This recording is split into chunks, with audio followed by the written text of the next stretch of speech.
Welcome to Looking into Making a Difference with Gail. We know that October is traditionally Breast Cancer Awareness Month, but actually we should be aware of everything involved with breast cancer all year long. When I traveled around the country and spoke about my own situation with breast cancer, as I'm a 40-year survivor, many people wanted to know what they could do to help those afflicted. They wanted to know about the causes. They wanted to know how they could help others. I thought today would be a great show about breast cancer awareness with special guests who want to share their stories as well. Linda Appelbaum Schneider wrote a book which combines the Eastern modalities with the traditional Western medicine.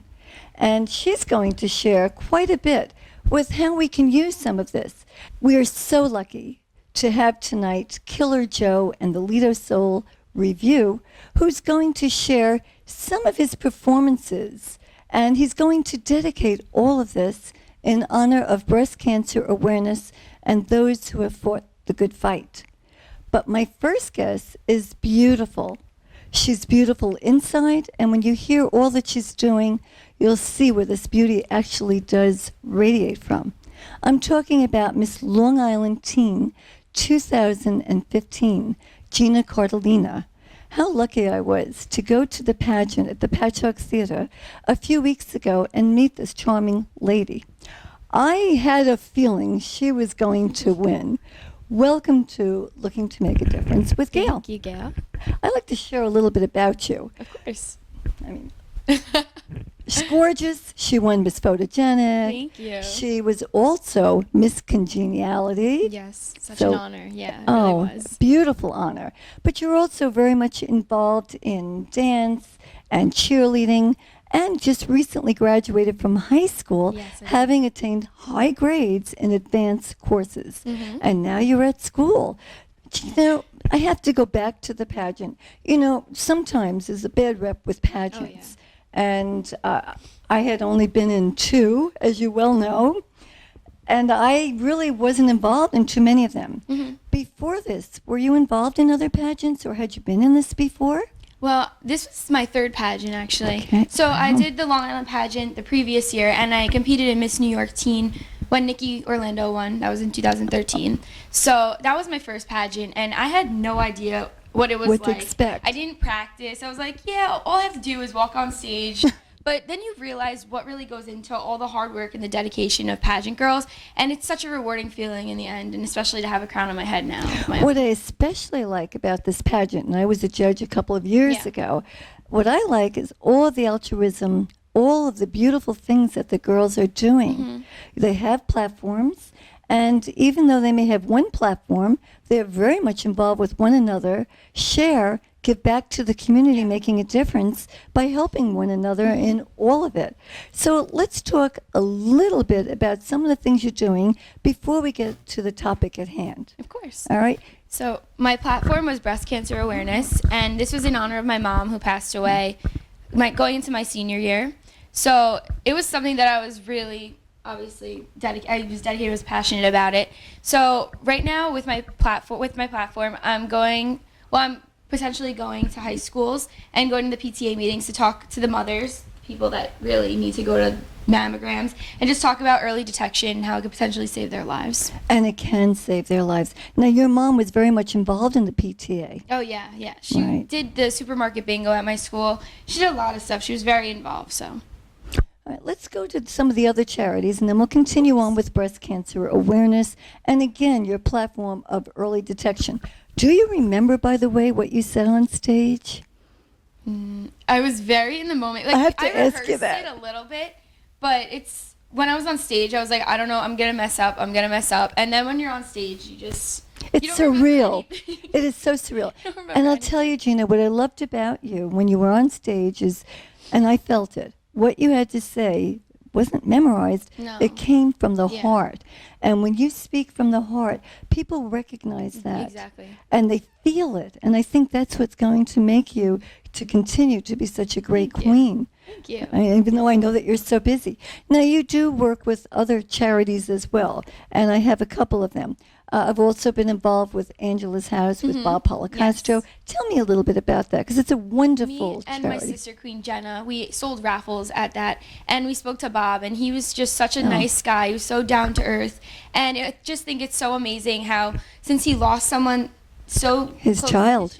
yeah, His child. he was like, I just think it's amazing how he's doing so many great things from that. And that Angela's House, there are 3 houses located in Suffolk County, and they deal with medically frail children.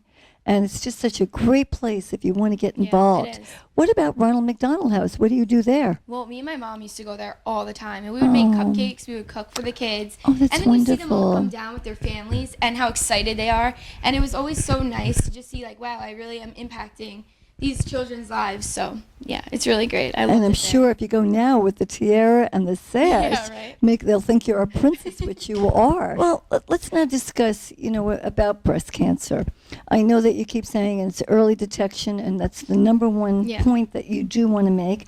I know that you do share statistics that 1 out of every 8 women can be afflicted with it. So what would you say at a PTA meeting? How would you address PTA meeting if you were to talk about this? Well, I would probably start off by saying everyone here obviously cares about their children because they're at this meeting for your kids. So in order to be there for your kids, the most important thing that every woman should do is get a mammogram, because you don't know if you could be sick and you wouldn't even know. But if you get a mammogram at an early stage and you catch the breast cancer at an early stage, you could save your life and you could potentially save your children's lives, because you would want to be there for your children. I think that's a fabulous point. I also found a card from Senator Flanagan, who also mentions that other things we need to do is to stay away from cigarette smoke. Not only not us smoking, but also secondhand smoke. And also to check within the environment. Yeah. Chemicals, makeup. Especially in Long Island, it's such a high. I'm going to say that Great. she has no makeup on. Stunning. But you're not wrong either about the makeup. You have to be No. very careful. Certain types of makeup, certain types It's really of dye. anything. They say if you drink a water bottle that's been left in the car, you can get breast cancer. So it's really anything. And we have to look into it. We have to take charge, Yes. become our own advocate. And there are also other tests that can be done as well. But the more you have at your fingertips, the more involved you are. And I think being in control is so significant. I think that, and what do you think, Geena, that people panic when Oh, they're yeah. not in control? They do. That's so true. Because I know that's like me too. Well, I what's panic next over on your everything. plate? Where do you see yourself next? Well, definitely working at the PTA meetings, because I haven't done that yet. But I also wanted to have a mammogram truck come to my area. Oh, I love that. And I spoke with some people about that's it. great. But yeah, they could come to like my town and have people get the mammogram tests quick and easy, and you can just come right to our town. So even the women in my town, they can get it done really fast. Another quick question about that. What about insurance? Yeah. I think that's what it's for. It's for people that don't have the insurance, that aren't able That's to right. do it. Yeah. That's right. So there is no excuse. Nope. There's no excuse not to go. No. And I think many people put it off, either too busy or perhaps out of fear. And again, your final word on this, you want to tell people to do what? Get a mammogram fast. Thank you. And thank you for all that you're doing, Thank for you. making this difference in the lives of others. And I will see you again, I'm sure. Thank you. Thank you. Thank you, Geena.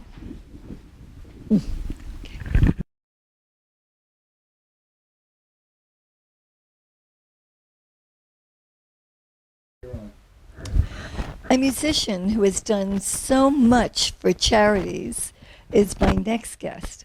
And I have to tell you, he was also inducted into the New York Blues Hall of Fame. And I have a great clip of him from B.B. King. And what I want you to do is try to sit still while listening to this. I guarantee you can't. I'm talking about Joe Ferraro, and I'm talking about Killer Joe and the Lido Soul Review. See that clip.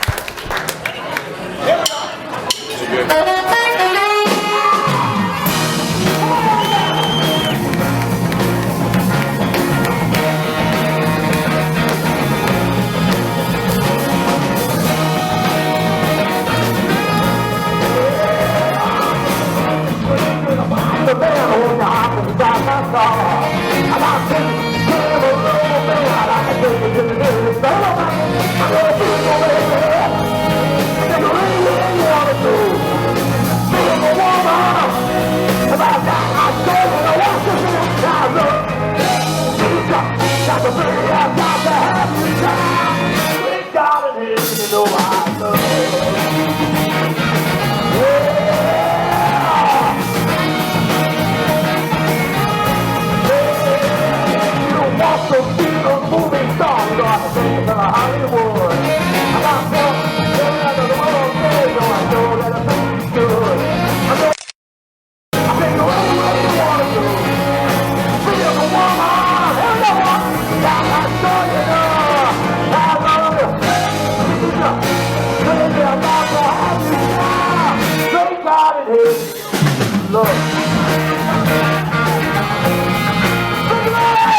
love that clip. And you know, I asked the audience to take a look at that because when I saw you, I couldn't stop moving around, dancing, and I have to say that it wasn't the traditional idea of what I was used to with the blues. Well, it's basically what we do is the old school garage style rock and roll soul, which is all blues derived or derived from the blues. And we do it with extreme energy and put all the fun that we can into the performance. And you certainly do have a lot of fun. I can see that. Now, you have tremendous influences from Otis Redding, Motown, Chuck Berry. Is that also part of your movement on stage? Absolutely. Well, absolutely. The movement's that's me because I've been hyperactive my whole life, and I just can't sit still.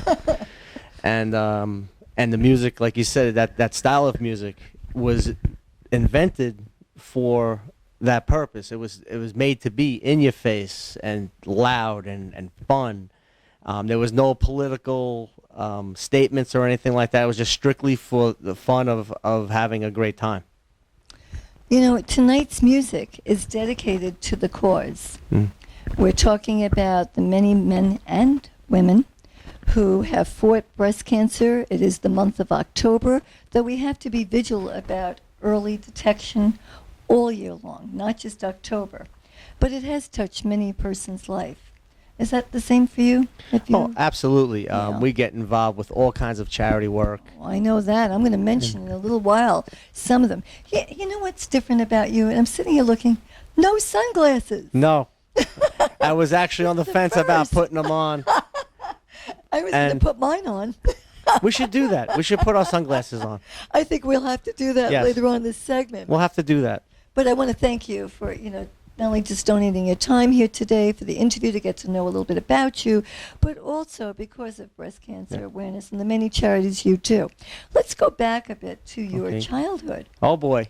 All right, here we go. Well, that's right where it started. What I want to know is, you come from a musical family, or were you the one that had the gift? Well, I come from a performing family, I should say, on my mother's side.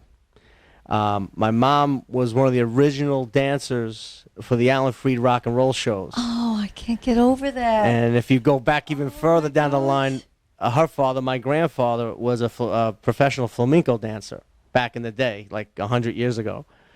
And but I was turned on to rock and roll and blues and doo-wop music and Motown from not a performer, but from my father, who was just an enthusiast and loved the style of music and turned me on to it. And the rest is history. Like well, the harp at age 15. Yeah. Do you play other instruments? Had you started with anything Tried. else? You did. They couldn't get it together. The guys in the band tried to show me piano. I could do a little piano, but nothing to talk about. The harmonica just came easy. I figured it out at a very early age. I had a good understanding of what blues was. Right. And I was really excited about it when I really discovered it. Well, there are people sitting out there and their kids are getting involved. What is a good piece of advice for those young people to get into a musical career? What would you suggest? Well, it's like I tell anybody, any of the kids who are involved with it, or young bands coming up, find out where it came from. Go out and see, and go look at the videos now with the internet. Google Chuck Berry, Gary U.S. Bonds. Go out and see what Little Richard's doing. All these guys who put rock and roll on the board and basically took it on the chin first to get this thing out there when it was extremely taboo, for lack of a better word. So you're saying do your homework. Absolutely. Know what you're doing. Get the research. Get the feel for it.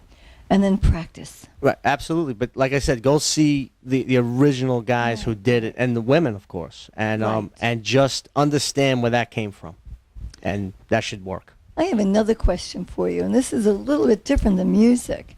You do so much and really incredibly altruistic work. You do quite a bit with different charities. But what I'd like to know is, growing up, was there somebody who impacted your life with an important piece of advice that has stayed with you today? Well, Who is it, and what was that advice? as far as going way back, I'm just the only the person that comes to mind wasn't so far back, maybe 20 something years ago. I got an opportunity to train with a very famous martial artist, and he had a way of seeing things that was very unique yet realistic. And he basically would say, just go for anything you want. Anything you want, you can have, and don't worry about what everybody says. Oh, I like that. Just do what you want to do, and take your best shot. Learn, like As from you the great. said, get all the material, get Right. your research, practice. So what you're basically saying is, live your dream. Exactly, and figure it out exactly what is it you want to do. Have you lived your dream, or is there more to this? It's more of a nightmare at times, but no, I Why am. is that, I'm Jim? just. I was joking. Teasing? We're Okay. having a ball. This ride with the entertainment and the music. We've met all the greats, people we just mentioned. We've played with. We've opened for. We became friends with. Let me ask you, have you ever had one time that you said, what am I thinking? Has that ever happened on Sure. stage? And what advice would you give to somebody watching that might be going through that? Not so much on stage. On stage, we're having a great You're time. having too much fun. And even the guys in the band, we all love doing it. And we've played in front of nobody. I mean, like outside maybe a bartender and a janitor, and we played in front of 30,000 people. And we just like Because to play. It's the joy of it. It's Exactly. the joy of it. Now, Born to Cruise. First, It's my very first CD. tell me a little bit about that and how you got Killer Joe and the Lido Soul Review. Okay. Well, the CD was just my shout to the world based on what we just talked about. I Born took to Cruise. all the garage style soul music and Motown and the Stack sound from Otis Redding and those guys. And, of course, Elvis Presley, Jerry Lee Lewis. I put it all in there. I love it. And that's why I have so much fun when I see you perform. When you were at Crazy Willie's, I didn't sit still because I think I felt all that energy, and the rest of the audience was excited, and the voices. It was just extraordinary. Well, thank you. It was a party. Yeah, A party on stage and a party in the audience. Exactly how it was invented That's in the what it first place. was. If you talk to guys like Jerry Lee Lewis or even Elvis, if he would say it, it's exactly what it was made for in the first place. That's right. And it was put there to make people feel good and excited, and especially that style of music. And the stuff we perform should be done with that kind of excitement. And when you portray that, the band usually kicks in, and you get one or two people up and dancing, and before you know it, it's a bash. Was I the first one? Yes, you were. I remember. I remember because I remember you were sitting to my right, which would have been your left, and I saw you at the corner of my eye. And then before you know it, everybody was screaming and yelling. All right. Big moment in your life has to be when you were inducted. That was big. You had, It's very surreal. Sweet Susie, and and- tell me a little bit about all this. Well, interestingly enough, the very first person who got inducted into New York Blues Hall of Fame is the one who named me Killer Joe. Oh. He was a very good friend of mine, and was like a mentor of sorts for me. In New York City, a fellow by the name of Frankie Paris, who he passed away a few years ago, and he started calling me that, and the name stuck years ago in Manhattan. And so he got inducted first, and I got inducted in like a year or two later. And all my very, very closest friends are in it. And these are individuals who played on my CD and who've been at our shows or we've opened up for. And it's almost like it shouldn't be, but it is. Surreal. It is is a good word. surreal. I like that. Let's talk about some of the many charities that you've been involved with. I'm going to list a few of them, Okay. and then I'm going to ask you to take me back to one of them that really meant a tremendous deal. I know they all mean something to you, but which one really impacted you and why? You have the Juvenile Diabetes, Muscular Dystrophy, Make-A-Wish Foundation. You have the Heart Foundation, Salvation Army, Katrina, where you raised over $100,000 for Sandy disaster, Wounded Warriors. So let me take you back to one of those. Which one truly had that impact and why? The one that comes to mind right away is the one we just did. back in August, me, one of my guitar players, Lou Carolla, and Pat Ruhlman, my bass player, went to the Stony Brook Children's Hospital, and we performed for the kids. And they were some were terminal, some were just very sick. They don't, we don't know exactly what it was, but they would come into a little room and we played acoustic music, rock and roll, and we joked around with them, and then we went from room to room to the kids who couldn't get out of bed. I love that. And we were jumping in bed with them and posing with them in pictures and stuff, and that was we all, when we walked out of there, we weren't the same after that. All of us changed. It's an amazing thing when you give back to other people. When I had breast cancer, I was in the Southside Hospital. And at that time, people weren't as strict as they are today.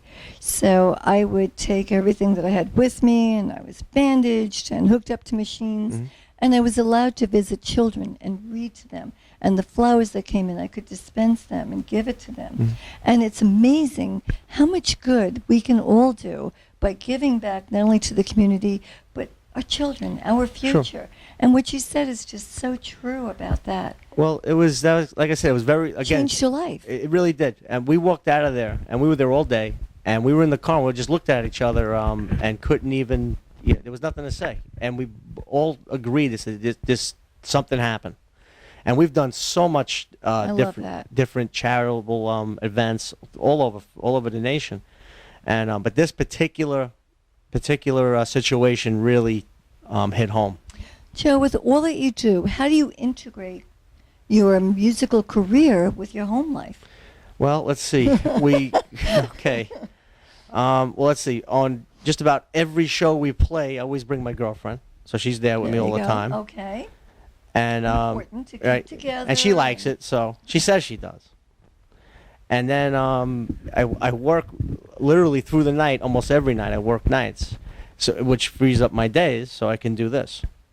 And it's basically it. It's like you said, it's like living a dream. And if you want to do something, it can be done. You'll do it, and you can make time for it. Right. I get that. It's there. What about opening for, I believe it was Tony Orlando, Gary U.S. Bonds? What was that like? Well, I didn't open for Tony. No. I was supposed to. And Whoa. I'm allowed to say this. So, Tony's like one of our, we call surrogate uncles. Okay. And we're very close with him, and he's been terrific to me in the band. And he absolutely refused us to open up for him. He goes, because there's no way you guys are opening for me. And but I went up and played with him anyway, and we had it was really a funny thing. But we've done many shows with Gary U.S. Bonds and his guys, and a lot of guys in his band have played in my band, and vice versa.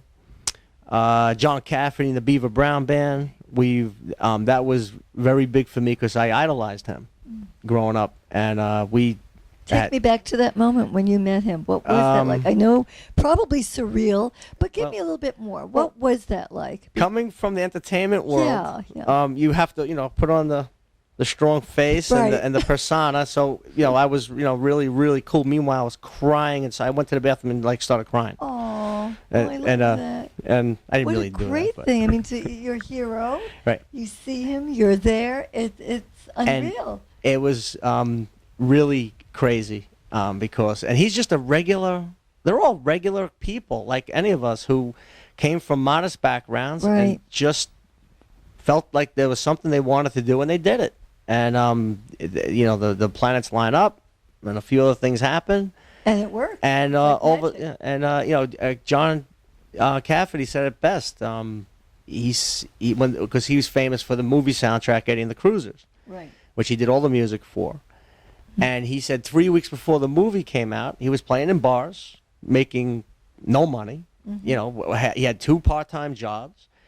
And then the movie hit, and the soundtrack really did well. And next thing you know, he was on American Bandstand.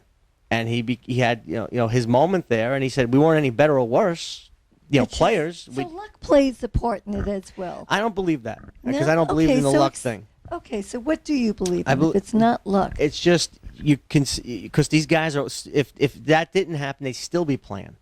They just what they they want wouldn't to be do. as famous. No, it was. But they would still be playing. In other words, it wouldn't matter where, what venue. You would play for one person. You would play Right. for And- numerous number of people. And I've Okay. noticed that with these guys like Tony Orlando, Right. who is yeah, that's global, an important point. I like that. is global. Gary Bonds, same thing. Of course, You have John. to play because you love it. It's in you. It's your passion. Where are you going to make a difference next? Well, let's see. We have a lot of shows lined up. We're going to be back in Manhattan next month at the BB King Club, and we got put on the bill with the great Buddy Guy, who is Rock and Roll Hall of Famer. Fabulous. He helped Jimi Hendrix with his career, and he's one of the High Altar Kings of the Blues. We're going to be with him. Right. How exciting is We're that? very excited, and we got a lot of stuff for the holiday coming up. I know if somebody asks you to do a charity, you are there. And that I have to thank you so much for. We're now going to see and hear a video. I got you. You want to set this up for us? Okay, this was at BB King's in New York City. We had all my horn players from New Jersey coming over, and it's the great James Brown's "I Got You," and we had a great time with it, and we had a lot of fun. And I had a great time with you. So let's watch that video. Thank you. You I feel good. Just I knew that I would. Come on, everybody. Wow, I feel good. Like I knew that I would. Just so good. So good. I got you. I feel nice. Just like sugar and spice now. Wow, I feel good. I knew that I would. So good, I got you.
next guest is a registered nurse. She's involved in holistic medicine. She actually is board certified. She's been an artist, and she's become an author. The book is amazing. It's a small book, easy to handle, but what I love about the book is that she has diagrams, exercises, and explanations for everything. What's the book called? East Meets West, a contrast in medicine. Welcome, Linda, to Looking to Making a Difference with Gail. Thank you, Gail. It's great to be here. Thank you so much for having me. My pleasure. What I wanted to cover in this segment is the fact that you are all of that and more. You're also a breast cancer survivor, or as I call it, thriver, and your mom had breast cancer as well. But before we get into the personal background and the personal story, I'd like you to tell the viewers why you wrote the book, what it means to you. I wrote East Meets West, A Contrast in Medicine, first as a book called East Meets West, A Personal Journey. I didn't really realize I was writing a book. I was writing my perfect job description because I was going back to healthcare. I had a opportunity to own a fine art gallery, which I did from 2006 to 2008. And then in 2008, with the economy changing as it did. Oh, we remember that. Right. I mean, unfortunately, we all had to go to a B plan. And I was a registered nurse, which I am for 30 years now, thank God.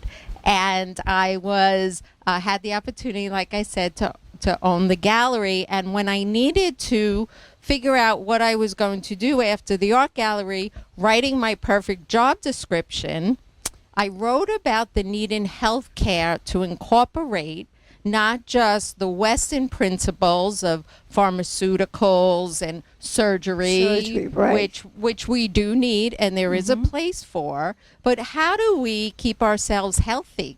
How do we make sure and address before we become ill at discord, which is before disease? And I started to practice Eastern medicine. And then when I wrote my perfect job description, I ended up writing 132 pages of That's some job description. Yes, it is. You know, I want to mention to the viewers that you're not saying one is better than the other, but rather what I sense from the book is it's an integration so Yes. that you can offer your readers more information so that they can be educated and they can choose from it. Yes, exactly, Gail. And you're right on, because the point is to be educated, to go to those that know, that are licensed and certified and have studied, because it is up to us to take care of our health. There's no way around that, to be responsible for own our advocate, own right? right. We have to Right. exercise and eat right, what we know. But there are other tools, I call them tools, that are at our disposal. You know, it's interesting. When I was diagnosed some 40 years ago, we did not have all of this at our fingertips. And I've had a few people say, well, Gail, do you think we're getting confused with all the information? And my answer to that is absolutely not. The more educated we become, the more control we can get to take. And I think that you definitely would agree with that. And we should be individualized. What resonates with myself might not resonate for you, That's right. or That's won't right. be for you. So it's good to know as much education as you can, and then to choose what resonates, what, again, your physician, it does partner with you, the integration, talk with your physician, know what it works on all Be fronts. a part of it so that you Yes. feel that you have more control and that you feel that you are also helping your own case. Yes. Because I've talked to so many women in the 40 years that I was diagnosed, and they felt like they were left out, and they were afraid to ask questions. But we're going to talk more about that later. I want to mention that I was surprised that I had used some of the Eastern modalities without calling it as such. For example, Norman Cousins had written a book about laughter. And I found that tremendously useful, and I know that it got the endorphins kicking in. And the laughter did two things for me. One, it took away some of the pain as I was being treated. And secondly, it put me into a mode where I had a smile on my face. It made other people want to be around me. And Right. that made me heal faster. Would you address that about laughter? Yes, I'll tell you a personal story. Thank you. 16 years ago, when I was diagnosed, my mother is a breast cancer survivor.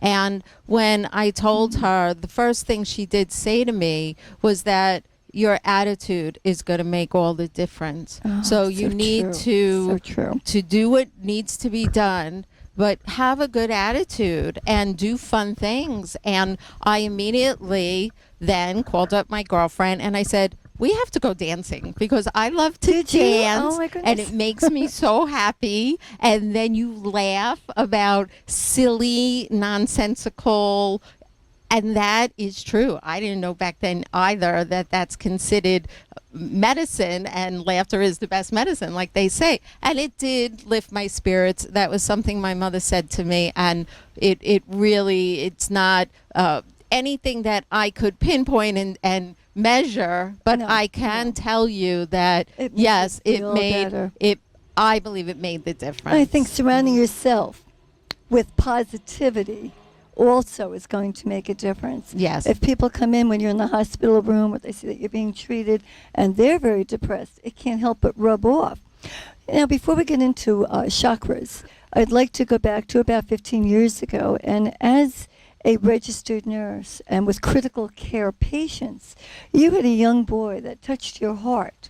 And you talk a little bit about empathy versus sympathy. And Yes. this young man's name is Mo. Why don't you Yes. share a little bit about how that got you into the Eastern modality? Yes, so I knew about Eastern medicine, and I was taken care of as a critical care nurse. A young man, he was 16 years old, that he was a drowning victim, and he was unconscious.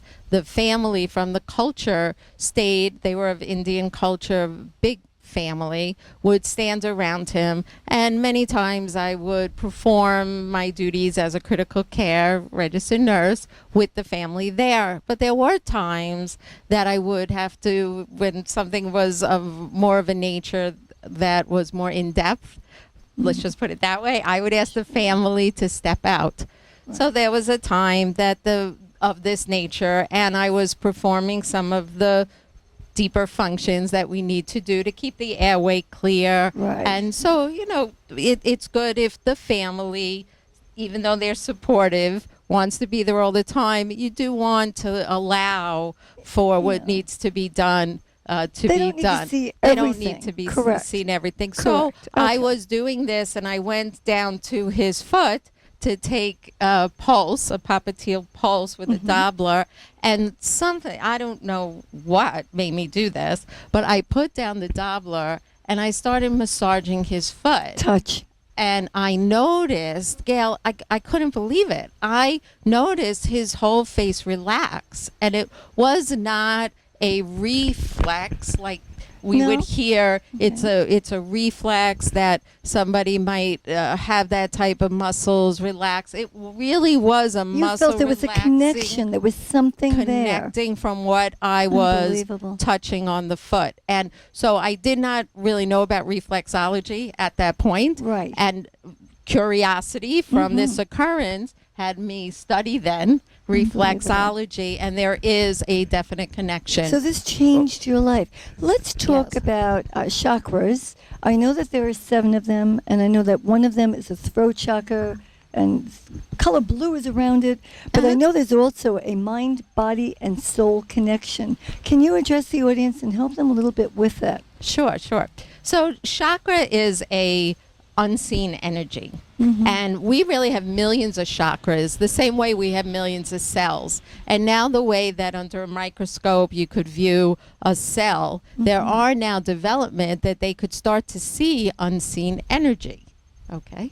So now inside of us they're called chakras. If there's energy seen outside of us with colors, that's called auras. Okay. All right. I've heard now, that. there are, like I was explaining, millions of chakras. There's 7 main ones that are known in the body to connect within our physical body, within our organs, especially. So if with the chakras, there's what in Eastern medicine we study balance and flow. There's a keep the flow going. Got it. just I like get an it. unseen energy. Right. So you have That's the physicality that you want to heal, like pain is inflammation, and when the inflammation goes away and there's a flow, you don't have pain anymore. That's physical. Well, in the body, these chakras could block your energy and does the same thing. It could create this physical, not Like a dysfunction? really, I don't want to say, I almost said obstruction, but Okay, it's like a not, dysfunction, but almost. it is more of a, let's just say lack of flow, just to keep it simple. So it stops. And when you stop it, that's where Yes. disease That's right. can The set in. discord to disease could set in. So we really want to keep the flows of the chakras. Now, the main ones, we start from 1 to 7 for the main ones. And the Okay. one you're talking about, Throat. the throat chakra, is very important in terms of the color. And I'll explain about colors and vibration in a minute. But just to give you an overview of the throat chakra, Right. it's about the words that we speak. And it's very important to speak kindly, because the kind words, and your mother probably told you this, is, you know, what says to somebody else comes back right. to yourself. So do unto others. Others, exactly, If you're kind, exactly. right? Right. Then the kindness will come back to you. And it sure. really does. Because if you're kind, then your throat chakra and your unseen energy is flowing correctly. Because in what we in Eastern medicine call the universal energy, Okay. the universal energy is positive. And we're not meant to have this stuck, this, Again, this you're- flow, this clog, this not this disease and discord. We're not meant to have that. This is something that many people have found is man-made and Right. made ourselves. We make it ourselves. So the Yes. positivity helps you also to heal with this flow. I Yes. know that you compared it with a subway system, and I thought that was phenomenal. And, you know, in the book itself, you go through all of that. You have the diagrams, you explain it, and I think that's incredible. And then you Thank give you. the anecdotes, and that helps to better explain it, because today we're just basically introducing everything. I love the fact that it is mind over matter in many cases, and that you also speak about addressing fear. Acknowledge it, know that it's there, talk about it, and overcome it. And then you could be the best you could be. Yes, that really comes back to yourself and your health, because as you flow, as your unseen energy flows, your physical energy flows. You feel better. Right. If you're on medications, the medications that you're taking, again, would be responsible, but the medications that you're taking are less, and then eventually you don't need the medications at all, because your body, which heals itself, does do that. So I talked a little about color, vibration, but I didn't really expand on that. And I'd like to just mention Sure. about this piece, because it is important that we all have vibration. Our body has vibrations. Colors have vibrations. It's proven that they do. And different chakras, if people have heard that word, it's called like shock, like a shock. Right, You get right. a shock, chakra, but it's spelled Chakra. Chakra means a wheel that's spinning. So you want your wheel to spin in a good circle, just clockwise that way. And by increasing the vibration, increases the ability for it to turn the way that it should. Instead of if we're not in balance, Counterclockwise. It goes counterclockwise. So if we're talking about blue, and let's say, for instance, our throat Goes chakra blue, right. was stuck. Okay, we'll just use that word, Okay. stuck, not flowing. Then if we wear blue, and this is a beautiful dress, Gail is so beautiful, and the We're beautiful, color right. has its own vibration, that it actually brings up to the vibration level of the chakra, which has that deep blue. Well, it has that light blue color, and the third eye has a deep blue color. But again, it's in the blues family. You know, what's good about this is that it's all about the vibration. So if you have a purple color, that's your highest vibration, or some people say white for your crown. These colors have higher vibrations than the lower colors. That's how it came to be Interesting. that a color it is associated with the it. chakra. Also mention, and again, I want to go back to the fact that you're integrating it. You mentioned in the book a gentleman was using Eastern modality to take care of his throat, to take care of treatment, but didn't go for the surgery. So Yes. once again, and I'm stressing that we're not saying in place of, No. but rather in addition. Yes. I have to ask you, you do get involved with some of the modalities, and I'm just going to mention a few of them, and then I'm going to ask you to discuss a couple of them that you would suggest for Sure. breast cancer. There's acupuncture, acupressure, aromatherapy, including this Dr. Bach, which is the flower therapy, visuality, Pilates, you have chiropractic, color, light therapy. Which would you like to talk about in terms of breast cancer, and how can that be used? Yes, well, I think Dr. Edward Bach, who was a physician in the 1930s, developed what's called flower essence medicine, and he came up with remedies, and there was several that he used as emergency remedies, and then he went on to expand. And what these remedies do, that's what he calls them, remedies, Right. is that it actually treats the feeling. So when we were talking before, and I was sharing about that, when I had my diagnosis of breast cancer, the first thing my mother said to me was my attitude was very important, and to keep my attitude up. So I would recommend Dr. Flowerbach Essence for however one is feeling, because that will uplift your spirits. Sure. All right, we have so much to cover. I want to go back to the fact that you were 2 years old when your mom was diagnosed. So different those days. We did not have all that we have today. Yes. Did she share with you how little we did have? Because my cancer was diagnosed 40 years ago. We didn't have computers. I'm dating myself. We didn't have cell phones. We didn't have any of that. We didn't have MRI. We didn't have mammograms. We didn't have the BRCA gene. We didn't have tumor markers. There was none of that. You did your own research, took a biopsy. Right. Once you could convince your doctor, and the way that I feel I saved my life is that I took charge and felt that there was something wrong. But not everybody who's diagnosed with breast cancer feels that there is something wrong. So you were too. What was the attitude toward cancer as you recall it?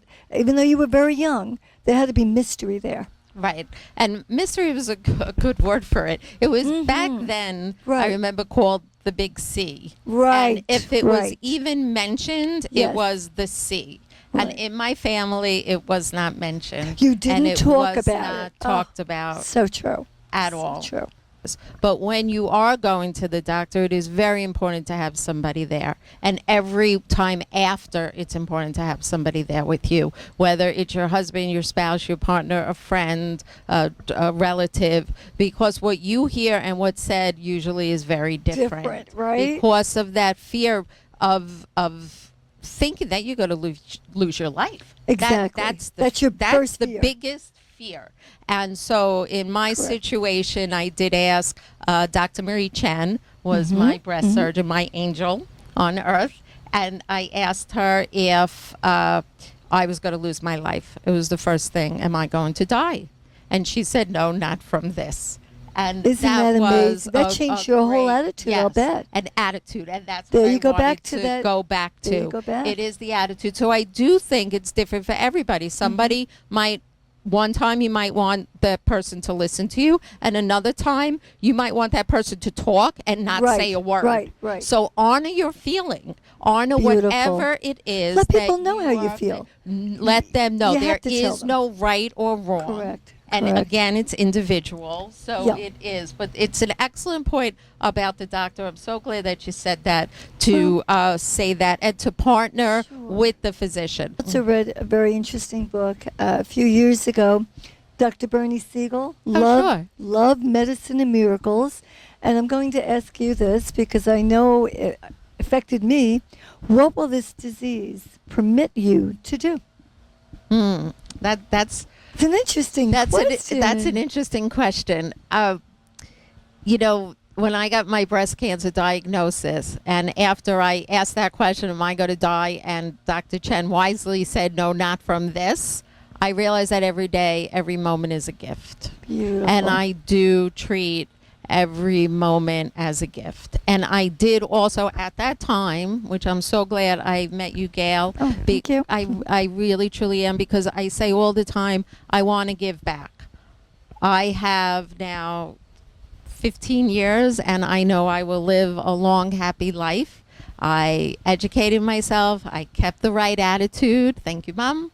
And I did tell my children and my friends, and I was true to myself. And I got into the Eastern medicine, and that also has definitely kept me, I'd say, open to learning. And the gift that it gave me was also that I can do for others and help others. I love and it. I think that's a great gift. I want to thank Linda Appelbaum Schneider. Wonderful book.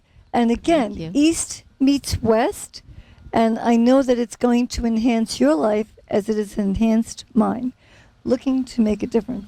Thank you. Yes. And enjoy your October. Remember, it doesn't stop here. You can do so much to affect others. I'm going to close the show with a clip from Killer Joe, and he's going to entertain us a little bit more in the honor of all those who are fighting the fight. Thank you. Thank you. Mwah.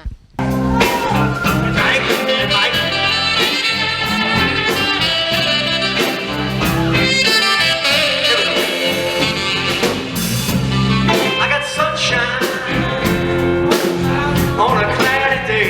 Come on, you know the words, sing 'em. When it's cold outside, even Joey still gets the month of May. Everybody!